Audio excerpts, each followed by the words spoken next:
inkotanyi zemeye gutanga amaraso yazo zikabohora iki gihugu nk'ukuntu Kristo yemeye gutanga amaraso ye akabohora itorero, niko nanjye nemeye kuzatanga amaraso yanjye imbere inkotanyi Gwendoline. That I fiercely want to give to you today and for the rest of our lives. I unconditionally vow to help dress you in the armor of God and fill your days with sunshine, no matter the outside weather forecast. I vow to be like a mirror that reflects your God-given greatness and cherish every piece of gold that is hidden in that golden heart of yours. I vow to be your biggest fan and most loyal disciple as I learn every day to surrender and be led by the God who chose you for me. To be your wife is the greatest gift and honor of my life. Wow. So thank you for choosing me over and over and over again. From now on, so will I.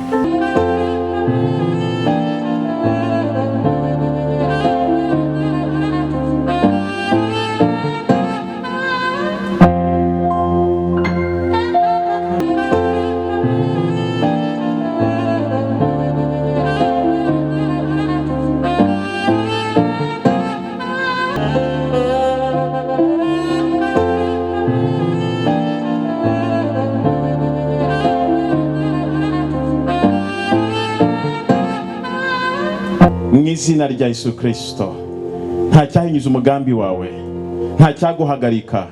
Merci, urakoze, urakoze, urakoze, urakoze, urakoze, urakoze.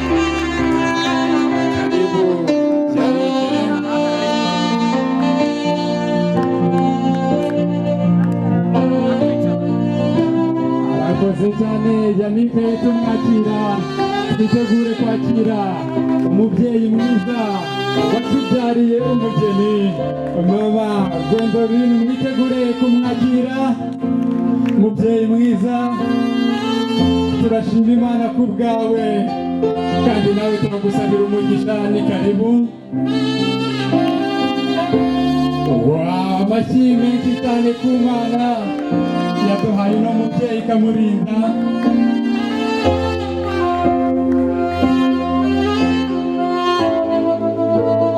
Ni karibu umubyeyi mwiza.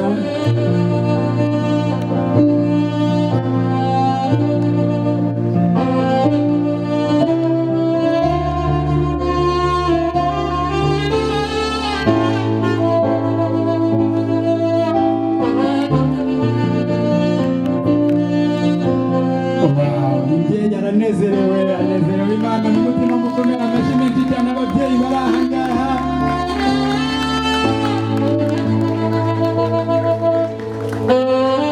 Munyemerere ababyeyi bari bahagaze aha ngaha kuko uyu munsi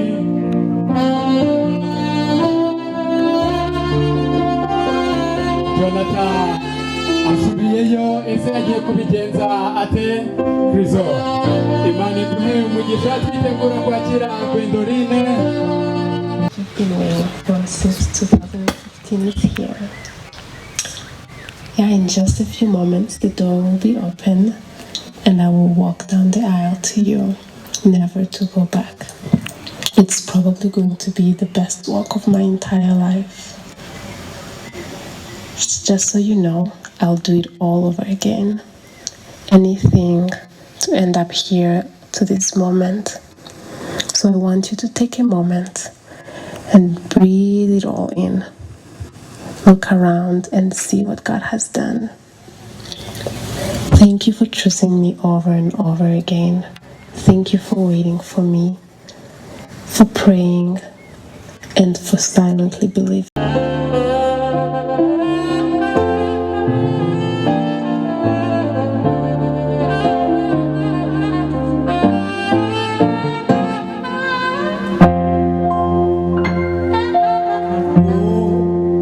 How I love Jesus.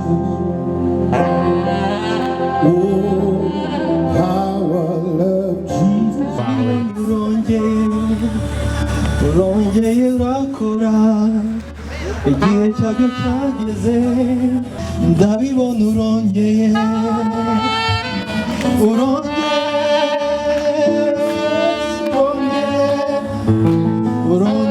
gukora ndabibona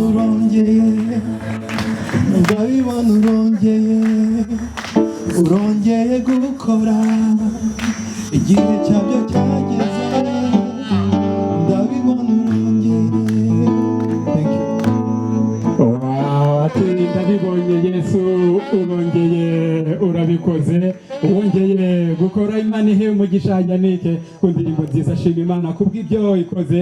Reka Jonathan atwemerere rero ashyikirize Gwendolyn Yannick atakira umwiza wawe ubw'Imana kwemeye ngo muzabane ibihe byose. Amashyi menshi cyane.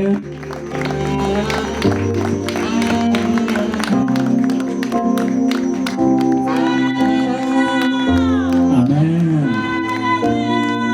Amen. Amen.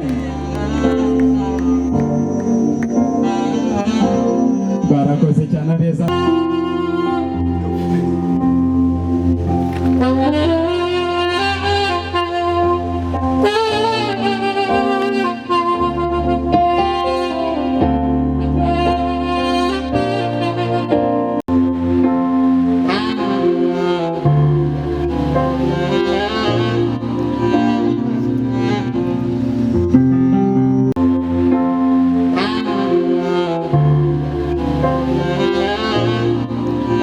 akanya keza tugiye kumva ijambo ryawe ndetse ni umuhango wose wo gusezeranya abana bacu. Reka ubagire neza, Mwuka Wera abe hagati muri twebwe, ntibibe controlled na muntu na wisdom y'umuntu, ahubwo Mwuka Wera taking in control. Mu izina rya Yesu bane natwe, presence yawe ikomeze kuba hangaha nk'uko ihari, mu izina rya Yesu Kristo tubisenge tubyizeye, amen.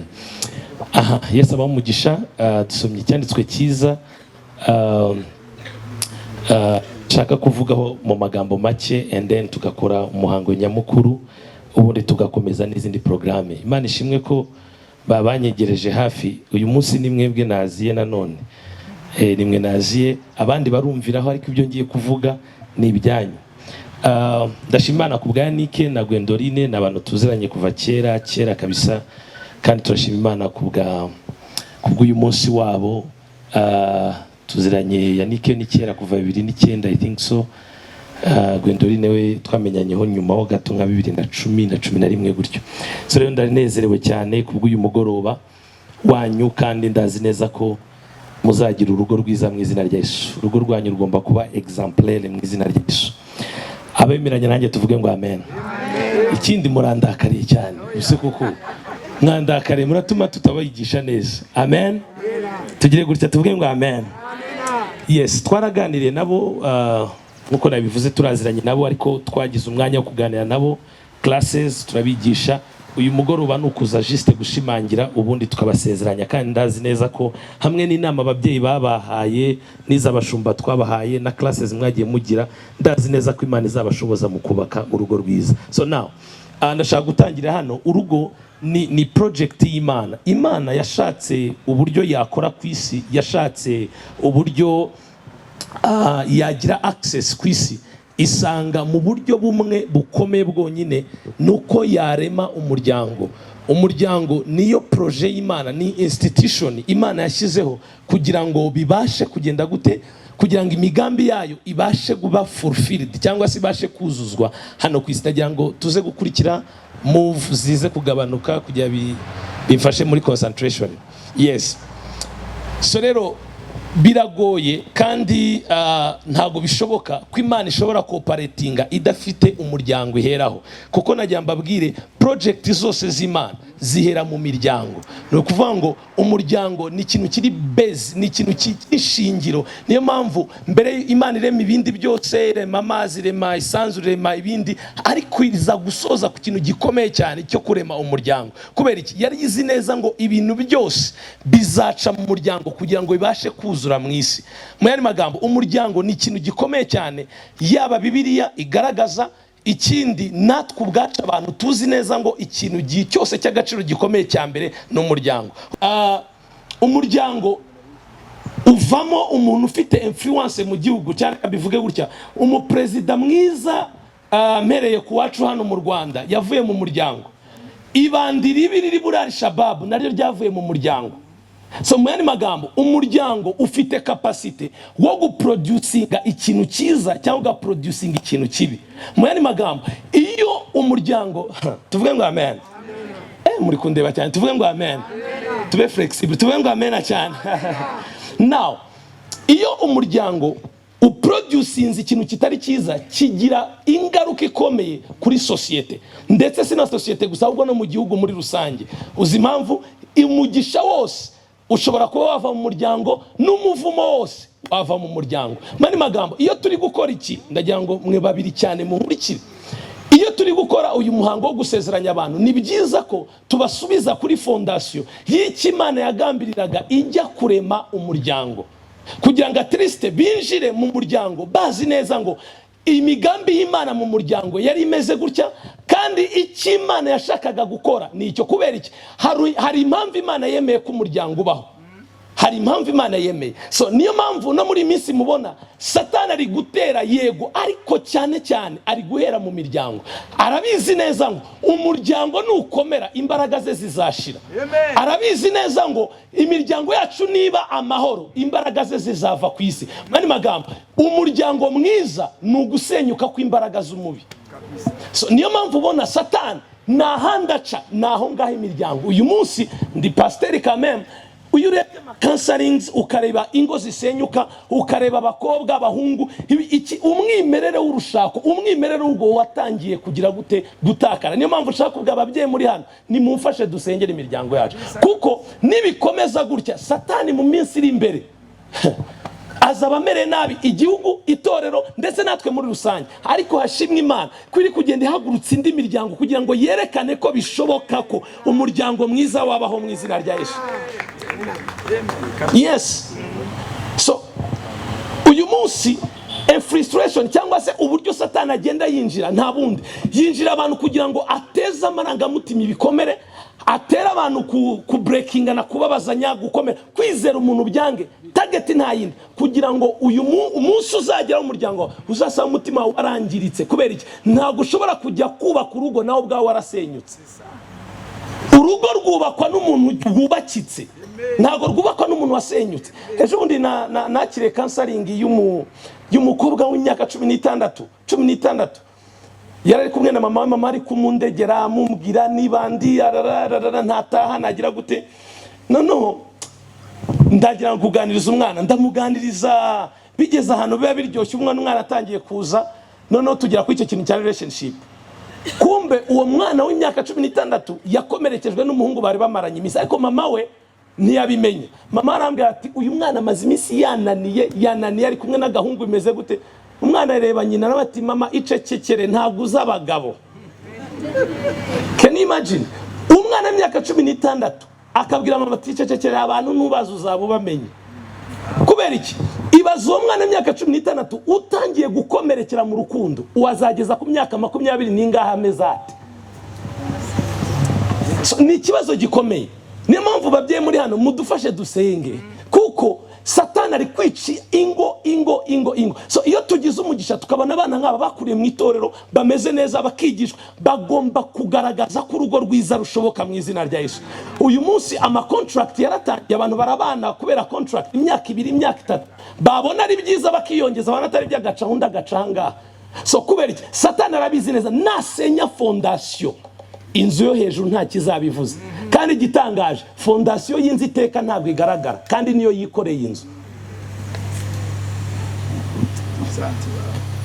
So Yannick na Gwendorine mufite responsibility ikomeye. Apana ko mugiye kuba umugabo n'umugore muzabyara abana muzatunga, ibyo byose turabihanura kandi bizabaho, tubonabibonera muri Yesu Kristo. Ariko igikomeye mufite n'ukwerekana ko birashoboka ko nk'abana b'ubwami mwakuba ku rugo mukaba exemplaire ku bandi. Amen. Hari abagiye banshyigikiye muvuge ngo amen. Abana bacu babe exemplaire mu izina rya Yesu. Ariko kugira ngo bishoboke icyambere nuko urugo rwose rugomba kubakira kuri Kristo. That's it. Kabisa kabisa. Urugo rutarimo Imana, Gwendorine munkurikire neza, urugo rutarimo Imana make sure ngo nta reme. Byaba imyaka 5 byaba inga, ariko kurastinga guhoraho nibiragoye. Uzi impamvu Imana nuko Imana ariyo nyiri projet, niyo yatangije urugo, niwo haleluya. Hari abantu banezere tuvuge ngo haleluya. Imana niyo yatangije ibintu, niyo mpamvu urugo rwose rubuzemo inkingi y'ubumana biroroha ko rusenyuka. Kubera iki? Iteka Imana niyo yabitangije, izi neza uburyo yakugaidinga, uburyo wajya ku buryo biragoye. Abantu mwubatse hano murabizi, biragoye kubana n'umuntu, umugore n'umugabo, umwe baturutse hariya undi agaturuka, afite uko yarezwe, afite background yiwe, afite imyumvire, bihabanye cyane. Kumbwira abo bantu umwe avuye Ikibungo undi avuye Rusizi ukabahuriza mu rugo, my dear, biragoye kubana abo bantu. Muranyemere? None niki cyonyine cyabafasha kugira ngo babashe kubana kandi bamaranye imyaka 20, 30, 40? Uzi icyo aricyo? Ni ubutatu Kristo azakinjiramo, yarangiza agatangira gutanga solutions. Uzi impamvu twebwe abantu guhinduka biragoye? Twese nitwiyizi se, uba wumva icyo ushaka nicyo icyo ushaka kandi mu rugo hakora nyine abantu mwubatse hano muranyumva. So icyo nshaka kuvuga niki, Imana iteka muyishire mu rugo rwanyu, kuko niyo yatangije ibingibi mutaranavuka. So iteka rero gora tuyisunga niyo dushoboza kugira ngo twubake urugo. Icya kabiri gikomeye nukumenya responsibility. Sindi butinde kumenya responsibility. Biriya tubwiye mu Befeso 5:22, bagore mugandukire abagabo banyu. Nkuko reka twasubiremo, iyi verse is very powerful. Bagore mugandukira abagabo banyu nkuko mugandukira umwami wacu. Iki kintu kirakomeye. Abadamu n'abakobwa tuvuge ngo amen. Amen. Mugiye he? Abadamu n'abakobwa tuvuge ngo amen. Akana muvuga gakomeye, mugandukira abagabo banyu nkuko mugandukira umwami wacu, kuko umugabo ari we mutwe w'umugore we, nkuko Kristo ari umutwe w'itorero ari naryo mubiri we. Iki kintu ni ikintu gikomeye cyane. Iyi ni responsibility ya mbere Gwendorine ufite. Reka nibwire Gwendorine, abandi ubwo murumviraho. Nkubwije ukuri bene data, iyo hatabaye hino responsibility, King James version ikoresha ijambo submission. Submission irenze kuganda, irenze guca bugufi ni submission. Ariko murabyumva namwe, nubango nuguca bugufi, nukuganduka mu buryo budasa, nkuko tugandukira umwami wacu Yesu Kristo. Iki kintu kirakomeye cyane. Kwa kundi wumva Kristo kumva hari ibyo utakora, hari ibyo utagira gute, kuri uyu mugandukira bari kugandukira umugabo wawe. Uzi impamvu? Kuko umugabo ni umutwe w'urugo rwe w'umugore we, nkuko Kristo ari umutwe. Nimba ari responsibility inani y'abadamu benshi n'abakobwa benshi, ni iki kintu cya submission. Kubera iki? Ubundi umenya neza ko wagandutse ari uko uhuye n'impamvu ituma utaganduka. Ako kantu karumvikanye?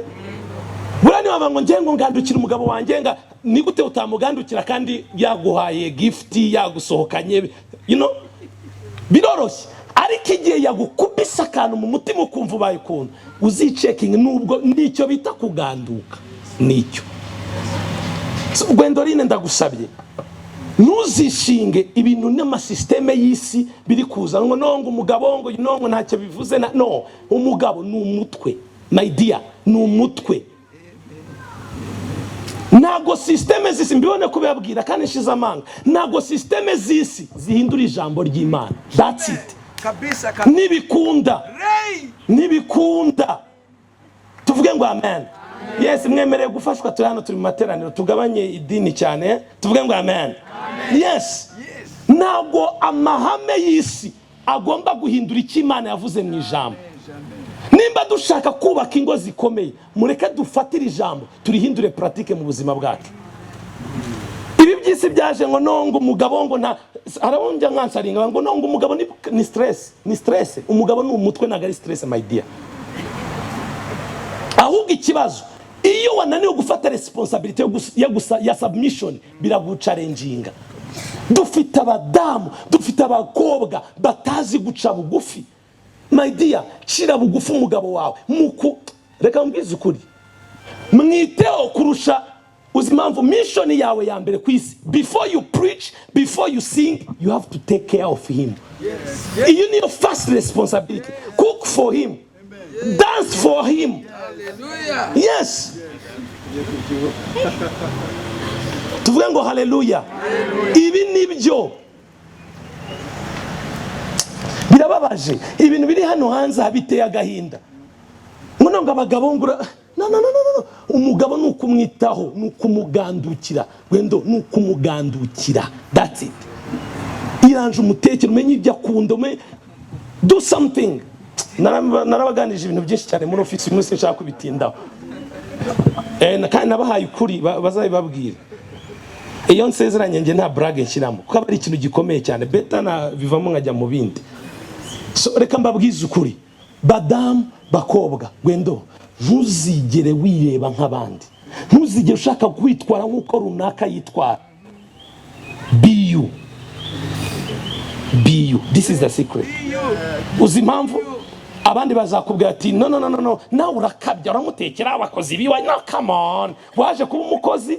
Hey, sibyo biri hanze aha. Ejo bundi hari umuntu waje kundeba ambwira nzamusezeranye, umuhungu we ndamuzi, umukobwa ndamubaza uzakora iki umugabo, umuzamutekera iki first. Ngo kumutekera subu ngo nzaza ntuma KFC. Umukobwa imyaka 21 ndabaza ntabwo uzi nicyo uzi guteka. Ngo I can cook, rice, a little bit rice, ngo yasirimutse rero rice, n'inzara rice. Namwe tumumvire muri office nzabasezeranye.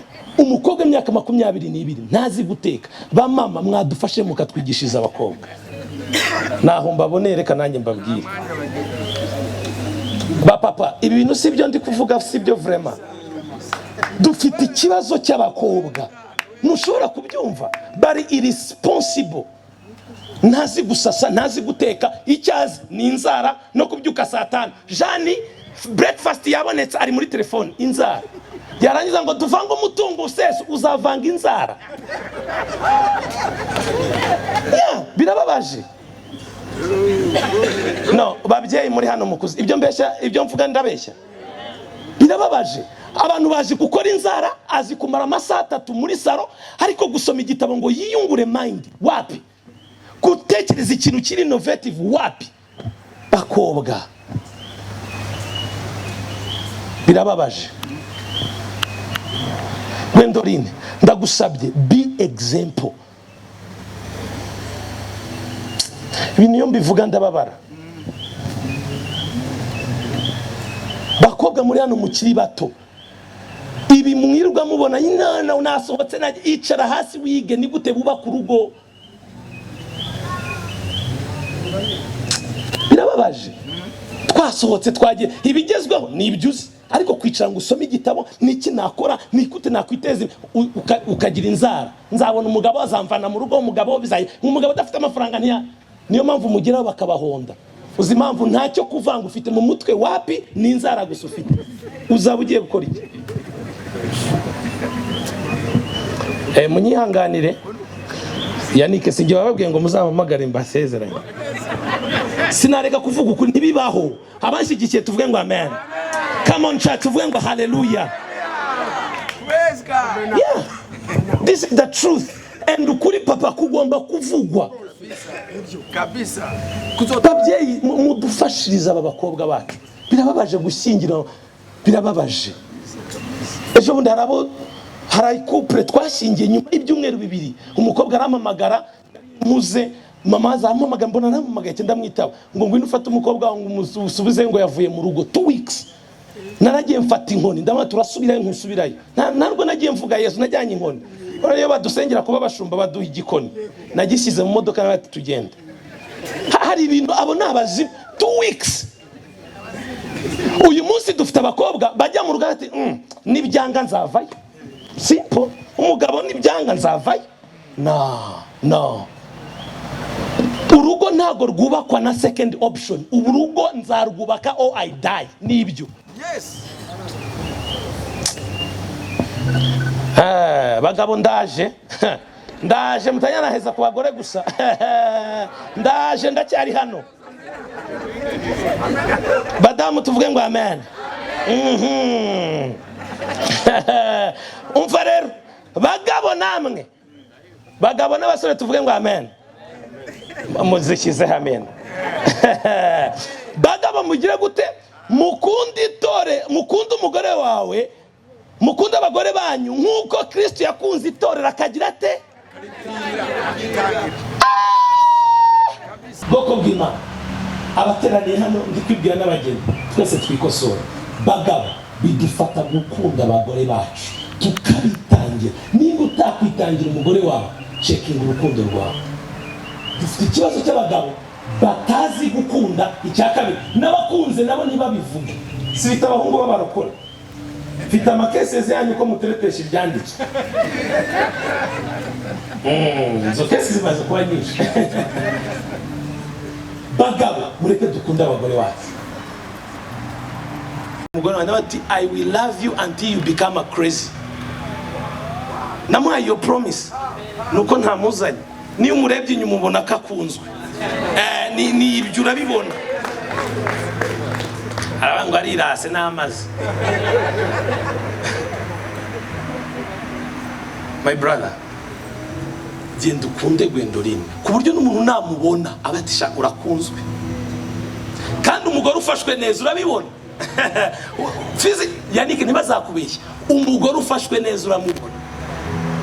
Uramubona. Mukunde. Mufashe muri byose. Icya afite minege nke muzamure. You are man. That is how to be a man. Mufashe muri byose, spiritually, physically, emotionally. Be a protector. Yes. Even financially. Musupplying. Jana gift. Jana indabyo bene data babaroza indabyo. Yannick babaroza indabyo. Kera mu bintu byangoye numvaga gutera ururabyo rw'ibihumbi 70 nkashyira umugore gutya nkumva namashutuje kurya nakubita mu mutwe. Ariko naje gusanga abantu b'Imana indabyo zikora umuti Yannick. Mukundisha imbaraga zawe zose. Enjoyinga umugore wo mu buto bwawe, my brother. Love her. Commit yourself to love her daily basis. Satani nabona izo responsibility muzuru nazakorosiga nibibaho. Cya gatatu nsoza. You guys, you need wisdom to build marriage. Wisdom. Bible says muri Proverb 24, I think verse 3. Migani 24. Mwani magambo bile tubwiye ibintu bitatu byubaka urugo. Hari wisdom, hari knowledge na understanding. So ibi bintu biradufasha ngira ngo nabibigisheho bihagije mu office birafasha. You guys, you need wisdom to build marriage. That's why muganire n'ababyeyi bubatse. Marriage is investment. Urugo, you invest.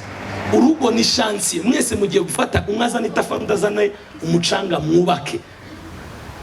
You're getting my point. So biraza gufasha iki? Biraza gufasha ku rugo rwanyu murwubaka with wisdom, understanding na knowledge. Knowledge is an iby'ubutunzi. Understanding is an koroherana no kumenya umubane.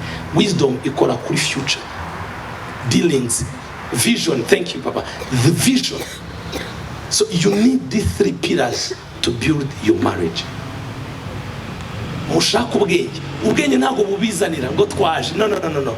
You go and look for wisdom. Muganire abasaza bakuze. Muganire kandi abasaza bakuze nabo bubatse neza. Hari umusaza wankomerekeje njya kurongora. Arambwira ati shisha kugiye ukiri muto kugiye kwiyahura ugiye hehe? Can you imagine? Mbonera kubabwira nimba urugo rwarakunaniye wirusebye. Ibintu bivuze mbabaye. Niba byarakunaniye kuki utekereza ko abandi bizabananira? Ubo bajene benshi bafite ibibazo byo kubaka, ubwoba bwo kubaka, kubera bagezeyo bikanga mwirwa mubatera ubwoba. Nta kintu cyiza Yannick, nta kintu cyiza ndabona muri no nk'urugo.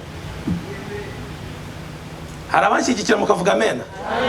So nimba byarakunaniye, better keep quiet. Imana izongerera restoring ubuzima bwawe, ntarirarenga, ubuntu bwa Kristo burahari. Ariko two good discouraging abandi, ibyo bintu mwe ntabwo murabyumva. So look for wisdom. Muhaguruke mbasengere mu izina rya Yesu. Abandi dukomere Imana amashyi, twese duhaguruka.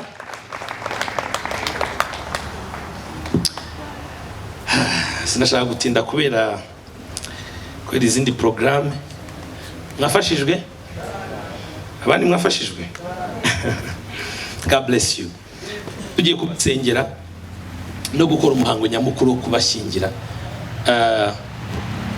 Ariko ndabasabye Yannick, Gwendoline, mugende mube exemplaire, mugende mufite no commitment, ni commitment tuzarwubaka until passion yo kubaka urugo, passion yo kubaka urugo, kandi birashoboka. Nandi bwana Yannick muri office ambwira papa we na mama bamara imyaka 30 zite hafi n'umunani. Can you imagine 38 years? Mani magambo nta rwitwazo ufite, ntarwo. Iyo ni challenge kuri wowe, Commit yourself. Gwendoline, commit yourself. Marriage, ugenda umere gutya na marriage yawe, urugo rwawe. Njya nkunda kubwira abakristo biwanye bati nkunda urugo rwanjye kuruta umurimo nkora. Yes, itorero ni rya Yesu, ntabwo ari ryanjye. Business, I can do business, ariko nta cyandutira na kimwe umuryango wanjye. Kubera iki? Ibyo byose napfa nkabisiga, ariko umuryango wanjye, umugore wanjye ntuzastickingaho until anyishinguriye. So choose priorities. Yes. Tugiye kuba blessing. Mwatwaraganiriye, mwaranyemereye, ariko ndabasabye nanone nongeye. Yavuga ngo aryo hasubiwemo. You guys, mugende mu making a difference. Isi iri kubareba, urungano rwanyu uri kubareba, Satani ari no kubareba. Mwibuke ko ibimukoze. Satani ntabwo ari kunywa fanta, ntabwo ari guserebura, ari kurira, he is crying. So ntugire ngo azabaha amahoro rero. Azatakinga nimba atarabuze kwataka Yesu avuye mu masengesho y'imisi 40.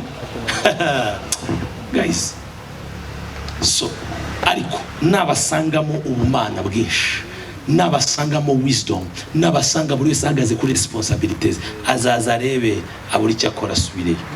This is the key. Mugende mwubaka urugo rwiza. Ababyeyi babari inyuma, mureba aba bantu bose bahagurutse ku bwanyu. Uba abantu, this is it. Turi kwa gatanu, turi Friday, abantu bakrozinze businesses, abandi basabye konji ku bwanyu, mutazadushwaza. Brother Yannick, I'm serious with this. Turi hano twaharekuye ibintu byose. We trust you guys, kandi turazi neza hamwe n'Imana mukorera, Imana izabafasha. Ariko mujyane iyo commitment, ntimuzumve iby'isi, ntimuzumve ibira by'amahanga muzajyamo, mukurikire cyo Bibiliya ivuga n'icyo ababyeyi babaganirije. Babyeyi sibyo rata, turabizeye kandi ndazi neza ko tuzaterwa ishemwa namwe umunsi umwe. Yes, mugende mubyare, mutunge, mugwize, muzarera abana banyu, murebona buzukuruza ubuvivi, mube blessed mu izina rya Yesu. Tugiye gusenga. Nama links kambasabe muteri intambwe. Ngiye kubaha time.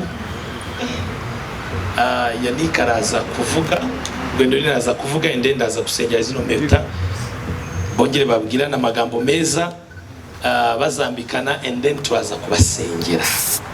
Ndahamagara abashumba bari hano, ababyeyi bari hano, tubarambike biganza. Aba bana bagomba, umuryango wabo ugomba kuryoha kuruta indi miryango yose yabayeho mu izina rya Yesu, kandi ka representinga Kristo muri ino si mu izina rya Yesu. Are you ready kumva vows zabo? Yes sir. Church, are you ready? Yes sir. Okay. Yannick, ibyo byose niwe wateye intambwe ya mbere. Fatiraho rero baragufashe ubundi ubivuge kabisa, ntugire pressure, uvuga ikintu kikuri ku mutima, umupromising ikintu kikuri ku mutima. It is your time. Your happiness has got to be the price if I ever go to war. Wow. And I need the promise from God that you'll be here waiting to look after my scars. I'm so proud to be yours, I'm ready when thanks. And I can't wait to travel the world to change them.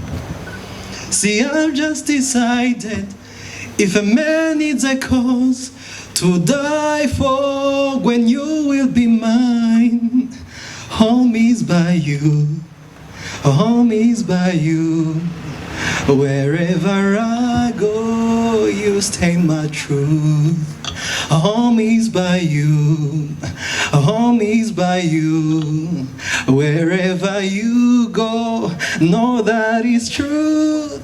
I wasn't home until I missed you. I wasn't home until I burnt your name on my shoulder, and I'll be your soldier always. For home is by you, home is by you. Wherever I go, you stand my truth. Home is by you, home is by you. Wherever you go, know that is truth. I wasn't home until I missed you. I wasn't home until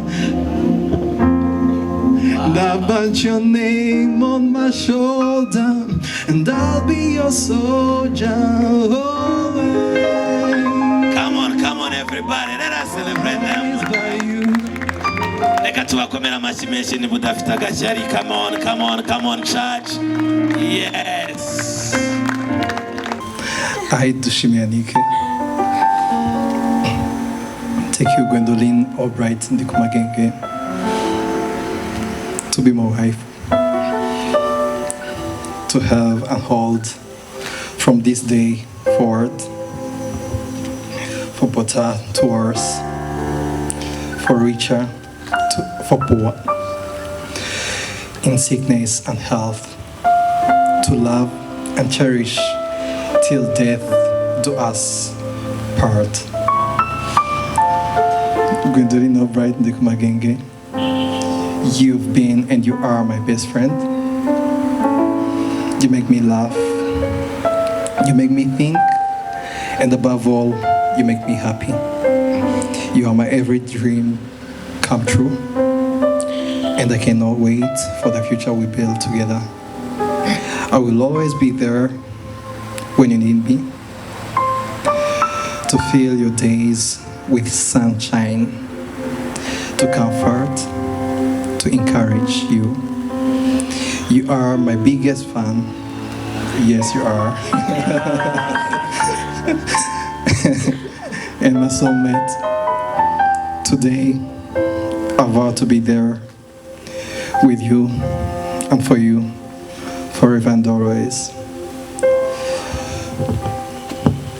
The day we've been praying for, the day we believed for, and the day we've longed for, it has finally arrived. From now on, it's absolutely a favorite thing. It's a forever thing with you. You are and have been my best friend. You make me smile like no other man can. You make me laugh, and you always bring the best out of me. You truly are my every dream come true. And beyond, you are the manifestation of Ephesians 3:20.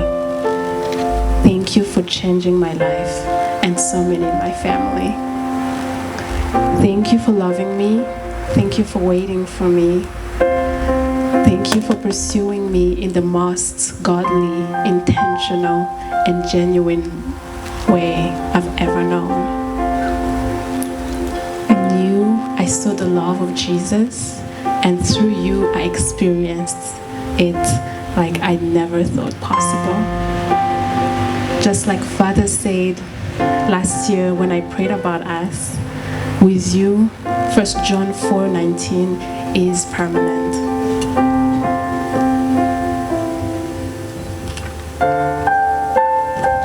So here are vows that I fiercely want to give to you today and for the rest of our lives. I unconditionally vow to help dress you in the armor of God and fill your days with sunshine, no matter the outside weather forecast. I vow to be like a mirror that reflects your God-given greatness and cherish every piece of gold that is hidden in that golden heart of yours. I vow to be your biggest fan and most loyal disciple as I learn every day to surrender and be led by the God who chose you for me. Your God will be my God.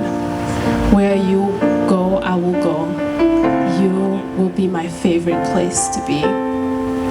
For you, I will surrender my own flesh and desire so I can fiercely and unconditionally love and honor you every day of my life.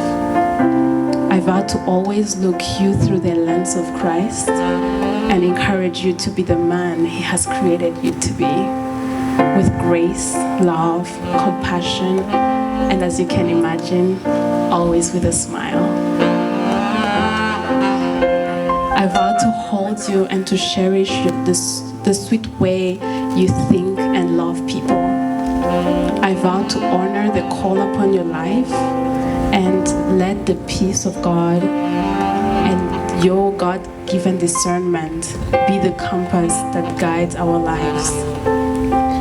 I vow to always walk beside you, to help pick your burdens and carry it to the cross. I vow to be the oil that ignites the fire of the Lord inside of you, and to be the to highlight God's promises in your life. I vow to never give up on you. I'll never give up on us. I vow to cross every lie of the enemy and be the light which I was called to be in your world and in this world. I vow to appreciate your humanity and respect how fearfully and wonderfully, beautifully, handsome God created you.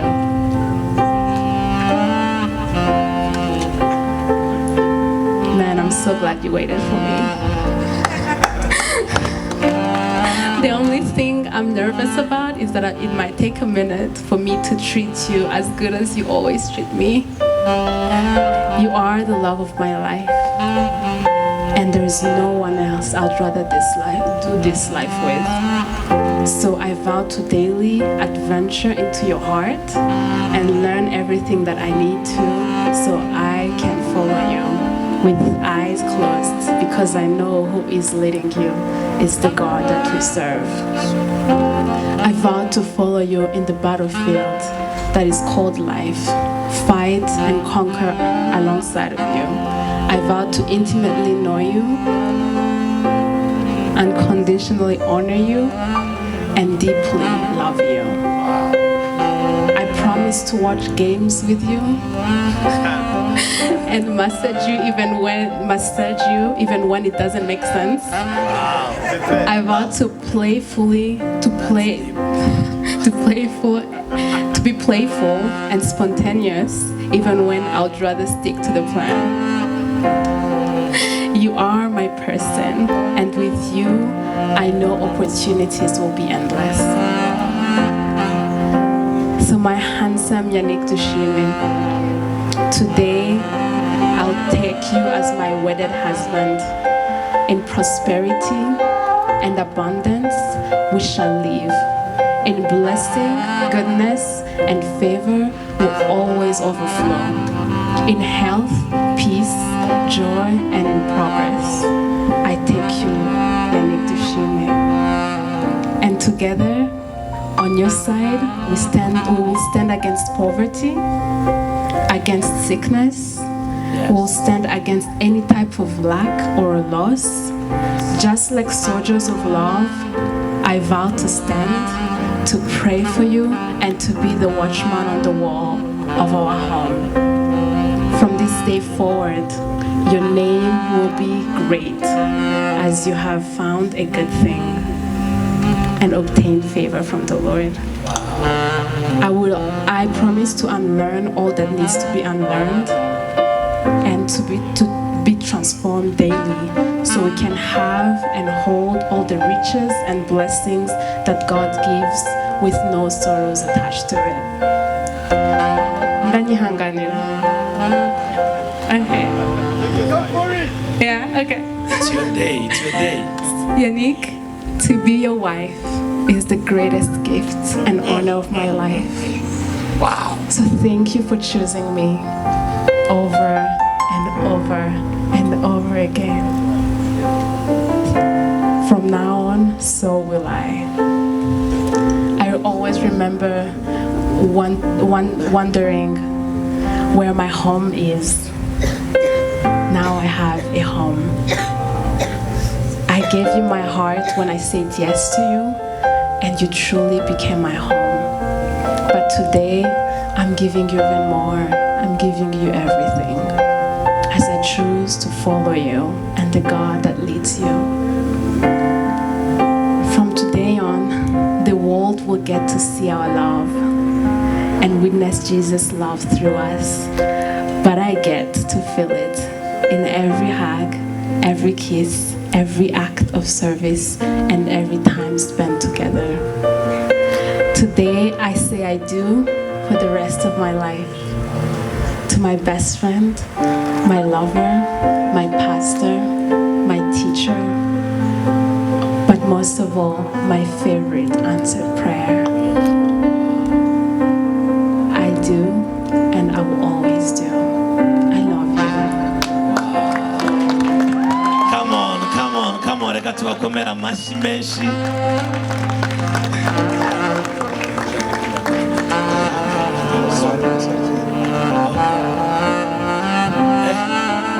Ndabona ari benshi hano tuzasubiramo.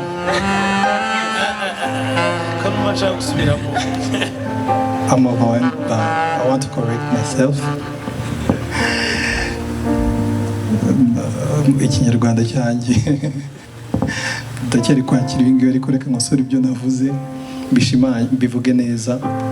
Navuze ngo nk'ukuntu inkotanyi zemeye gutanga amaraso yazo zikabohora igihugu, nk'ukuntu Kristo yemeye gutanga amaraso ye akabohora itorero.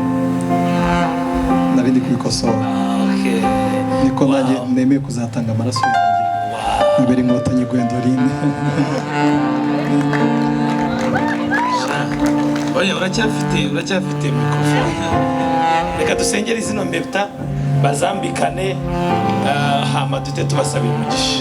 Mana, mu izina rya Yesu, izi ni impeta zakozwe n'abana b'abantu. Iyi ni simbo, ni sinye y'urukundo rwabo rudashira. Mu izina rya Yesu turazisengeye, nk'uko impeta idafite aho ihurira n'ahandi, reka ubuzima bwabo buzabe bwiza bw'urushako mu izina rya Yesu. Uko bazambikana, reka zizabe ikimenyetso kijya kihora kibibutsa iri sezerano n'iki gihango bahanye mu izina rya Yesu. Amen. So, take this one. Okay. So the microphone, you say something short, just, and then press you. So, akaboko kazamuye. Ubundi n'aba cameraman ndabona bameze neza. God bless you.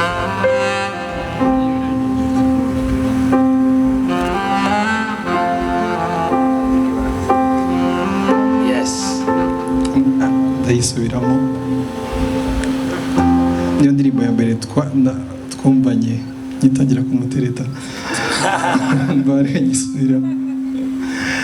Your happiness has got to be the prize if I ever go to war. And I need a promise from God that you'll be here waiting to look after my scars. I'm so proud to be yours, I'm ready with this. And I can't wait to travel the world. Forever, amen. Yours, the power, is the glory forever, amen.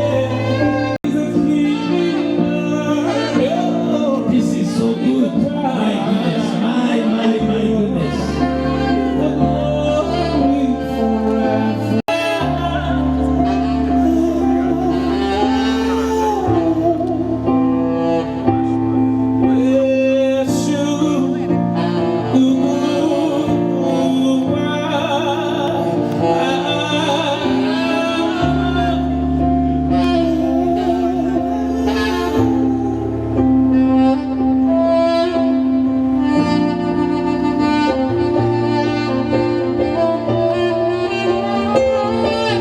umugisha urakeneye hano. Ababyeyi kuri side zombi mwatera intambwe, ababyeyi mutera intambwe tubature umugisha. Hari undi mushumba uri hano, please mutera intambwe. Hari undi mushumba turi kumwe, mutera intambwe. Muraza gupfukama, tugiye kubaturaho umugisha. Uri serious my brother? Tugiye kubaturaho umugisha. Ndasaba ababyeyi mutubazenguruke twese tuzamuye amajwi yacu mwami, tuje imbere y'ubwiza bwawe, tuje imbere y'icyubahiro cyawe. Turagushimiye ko ari wowe uhuza abantu, tugushimiye ko ari wowe utuma abantu bamenyana. Ndagushimiye ku bwa Yannick, ndagushimiye ku bwa Gondoline. Abangaba ntabwo ari twe twabahuje, ahubwo ni kubw'umugambi wawe. Ndazi neza ko uhuza abantu kubw'umugambi wawe munini ku buzima bwabo. Mbarambitseyo ikiganza ndetse n'aba babyeyi bose ndetse n'ino congregation yose, twese twerekeje ibiganza tubaturaho umugisha muri uru rugendo rushya batangiye mu izina rya Yesu Kristo. Tubikuye ku mutima turavuze ngo uru rugo ruzarama mu izina rya Yesu.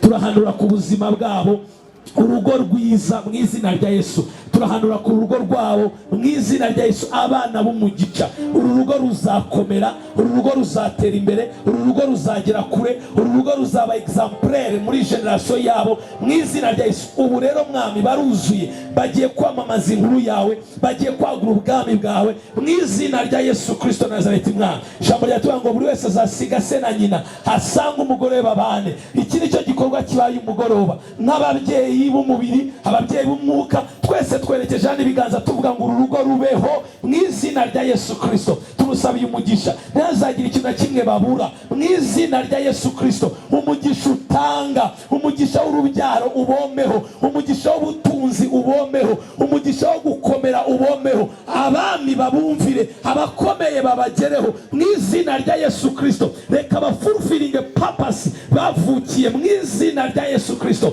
Umunsi mwami tuzabibona bibaho, tuzagushima kandi tuzagushyira hejuru. Reka bazajye kuva muri inosi nta deni, nta kintu na kimwe basize badafurufirize mu izina rya Yesu. Tubahanuyeho amahoro, tubahanuyeho ubuntu mu izina rya Yesu Kristo. Kristo akomeza shining ku buzima bwabo, imiryango bazayirestoringe, urugo rwabo turuhesheje umugisha.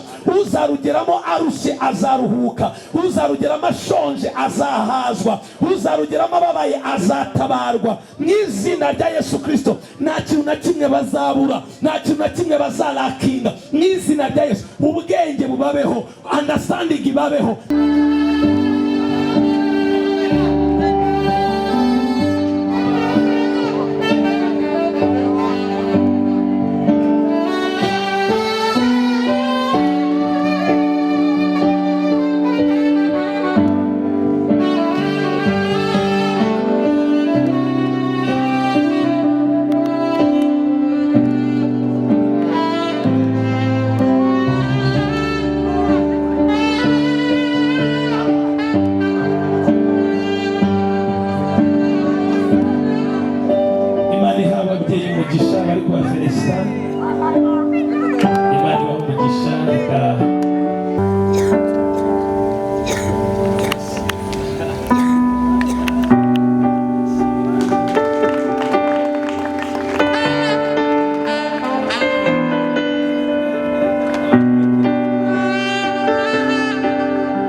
tujya dukora iyo dusezeranya tugakora igikorwa kiri very prophetic nshaka ko mufasha